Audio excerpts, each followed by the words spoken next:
students, welcome to Sri Shyam School YouTube channel. Today's video is for class 6 SST. Here, I am your SST teacher. So let's get started with the remaining part of the second chapter, Geography. So we start with the new topic, important parallels of latitudes. Besides the equator, जो कि हमारा कितने पे होता है 0 degree पे, the North Pole and the South Pole. There are 4 important parallel of latitudes. तो जो हमारा ये ग्लोब होता है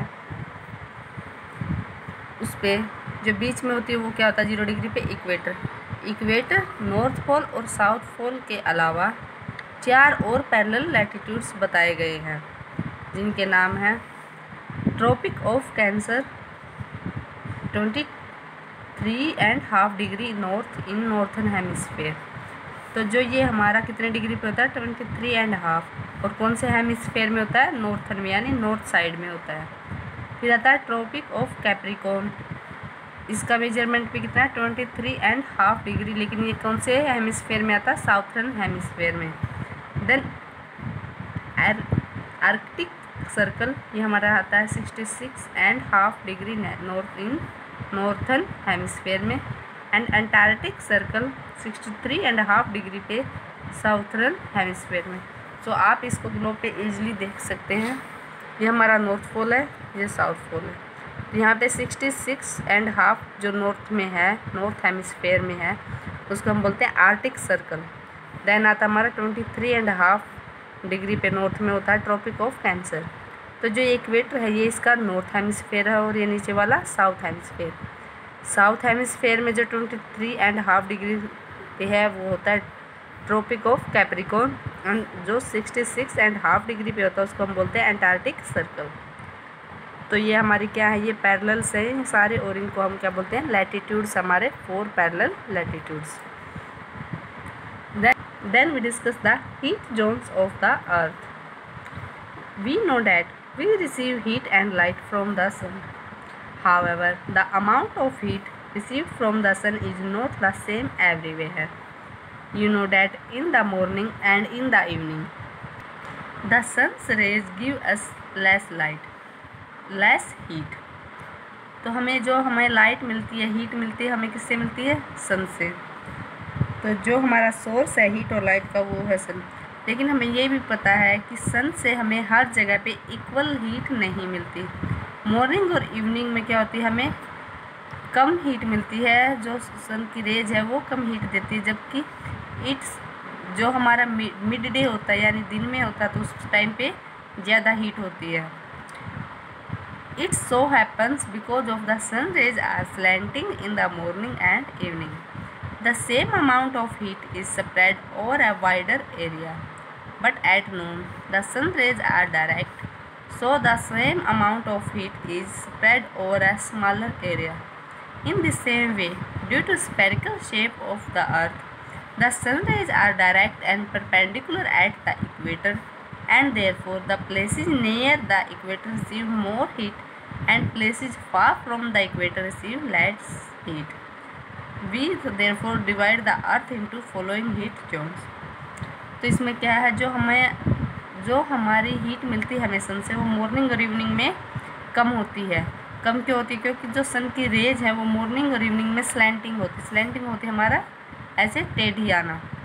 तो क्या होता है कि वो स्लैंटिंग होती है तो बहुत सारा एरिया कवर करती है, जिससे क्या होता है जो हीट की जो अमाउंट है वो हमें कम मिलती है। जबकि नून में क्या होता है दोपहर में जो सन की रेज होती है वो डायरेक्ट यानी परपेंडिकुलर हम पे गिरती है और थोड़े एरिया में गिरती है, लेकिन हीट का जो असर होता है वो बहुत ज़्यादा हीट मिलती है हमें।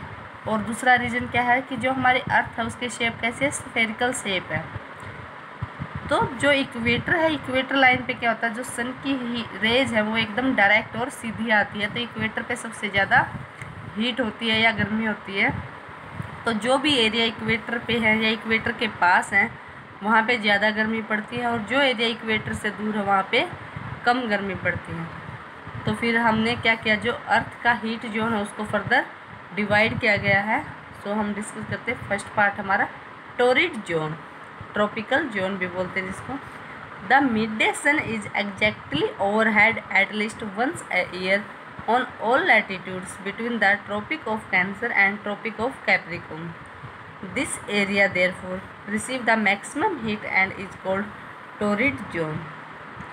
तो जो हमारा टोरिड जोन होता है वो होता है Tropic of Capricorn and Tropic of Cancer के बीच का जो एरिया होता है उसको हम टोरिड जोन बोलते हैं। उसमें क्या होता है कि साल में कम से कम एक बार तो ऐसा होता है कि जो सन एग्जैक्टली क्या होता है उसके ऊपर ही होता है, तो सबसे ज़्यादा गर्मी हमारी जो मैक्सिमम हीट होती है वो टोरिड जोन में ही होती है क्योंकि ये इक्वेटर के पास है सबसे।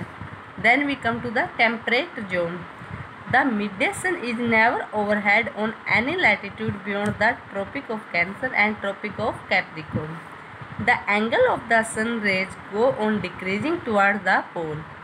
Therefore, the area lying between the Tropic of Cancer and Arctic Circle in northern hemisphere and between the Tropic of Capricorn and Antarctic Circle in the southern hemisphere have moderate temperature. These are therefore called the North Temperate Zone and South Temperate Zone respectively. तो जो हमारा temperate zone होता है वो होता है Tropic of cancer से Arctic circle के बीच का नॉर्थ हेमिस्फेयर में, और साउथ हेमिस्फेयर में होता है अंटार्कटिक सर्कल से ट्रॉपिक ऑफ कैप्रिकॉर्न के बीच का। आप इसमें पिक्चर में देख सकते हैं इजीली कि जो ये हमारे इक्वेटर पे या इसके आसपास का होता है ट्रॉपिक ऑफ कैंसर और ट्रॉपिक ऑफ कैप्रिकॉर्न के बीच का, इसको हम बोलते हैं टोरिड जोन। और ट्रॉपिक ऑफ कैंसर से अंटार्कटिक सर्कल के बीच में होता है ये साउथ टेम्परेट जोन बोलते हैं इसको, और आर्कटिक सर्कल से ट्रॉपिक ऑफ कैंसर के बीच में है, इसको हम नॉर्थ टेम्परेट जोन बोलते हैं। तो ये दोनों एरिया हमारे किस में आते हैं? टेम्परेट जोन में। इनमें क्या होता है, सन कभी भी बिल्कुल ऊपर नहीं होता और स्लैंटिंग रेज मिलते हैं, यानी इनमें टोरिड जोन की कंपैरिजन में कम हीट आती है, कम गर्मी होती है। देन आता है हमारा freezed zone. Areas lying between the Arctic Circle and North Pole in the northern hemisphere and Antarctic Circle and the South Pole in the southern hemisphere are very cold. It is because here the sun does not rise much above the horizon. Therefore, heat rays are always slanting and therefore called freezed zone. तो इसके बाद आता हमारा जो area है वो Antarctic से south pole के बीच में और आर्कटिक सर्कल से नॉर्थ पोल के बीच में जो ये एरिया है इसको हम बोलते हैं फ्रीज जोन। यहाँ पे क्या होती है, हमेशा ठंड ही रहती है क्योंकि सन की रेज यहाँ पे आते आते बहुत ज़्यादा स्लैंटिंग हो जाती है और गर्मी इन दोनों एरियाज़ की कंपैरिजन में बहुत कम होती है। यहाँ पे ठंडा एरिया बोला जाता है इसको। So students, the remaining part of this chapter about longitudes we discuss in our next video. So thank you and have a nice day.